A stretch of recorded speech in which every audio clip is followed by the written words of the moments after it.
Well, we saw first and foremost that in fact the progression-free survival benefit for the 3 drugs over the 2 was quite striking and quite early, because we actually did an earlier analysis than was planned by protocol amendment.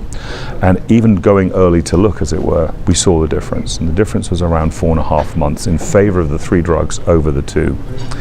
Very importantly, though, when you looked at those patients who'd only had 1 prior line of treatment, say for example lenalidomide, bortezomib and dexamethasone, a stem cell transplant, and then lenalidomide maintenance, those patients who progressed on maintenance were len refractory, but in first line, those sorts of patients derived really quite a remarkable clinical benefit. It was actually of the order of over 10 months.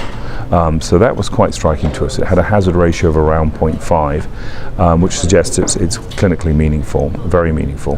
And the p-value was also highly significant.